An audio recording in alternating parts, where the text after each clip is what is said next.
Well, let me start with the positives. And the positives are that the normalization of US monetary policy is taking place in the context of a growing economy in the US, and this is very good news for everybody in the world. The second positive is that the Federal Reserve, after a bumpy start in communication, has finally succeeded in convincing markets that tapering is not tightening, and this is very much contributed to reduce volatility in financial markets. But certainly there are some challenges. Challenges coming from the very extensive process of monetary accommodation, having led to pockets of financial vulnerabilities in certain segments of the US financial system. For example, the very large issuance of low quality corporate debt, the worsening underwriting standards, and the very rich pricing in a number of asset prices. All of these things mean that financial policies really have to be vigilant in order to keep financial stability risks under control.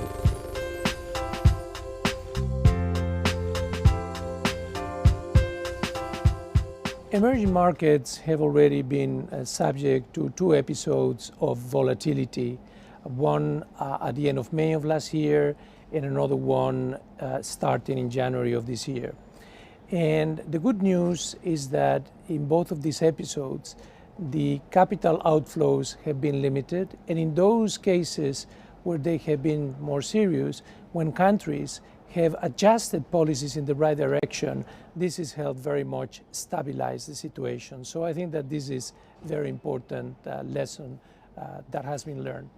But at the same time, in emerging markets, there has been a reduction in secondary market liquidity, and this is something which may create problems in case that foreign investors wanted to exit, because there is not sufficient domestic investor base in order to accommodate that movement without very significant increases in domestic asset prices. So that's why it's very important that in addition to having sound macro and financial fundamentals, emerging market authorities are ready to provide liquidity to markets in order to maintain orderly conditions if that were to be needed.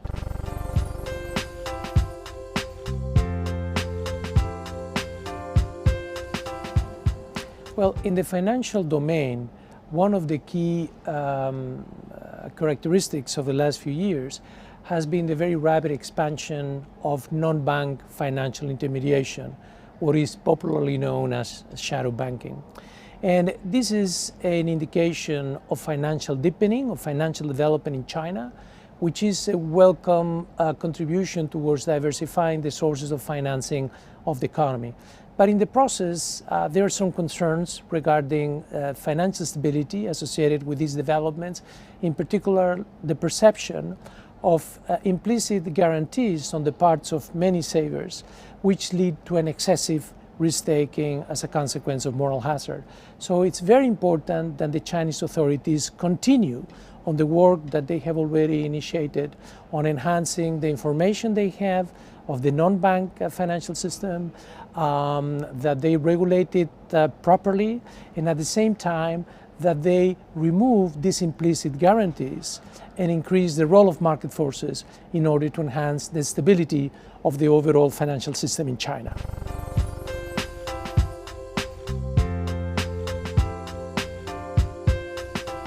In the euro area, very substantial progress has been made recently as a result of the policies that have been implemented both at the euro area level and at the national level.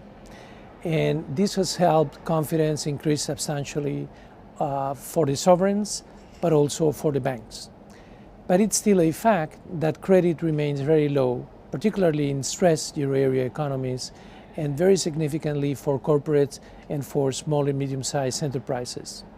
This, of course, is a result of problems having to do both with credit supply and credit demand, but something that would help very much remedy the low credit going to small and medium-sized enterprises is to finish the job of repairing banks' balance sheets, addressing the corporate debt overhang in some of these economies, and also starting securitization on a sounder footing and developing local debt markets for smaller enterprises in some of these countries.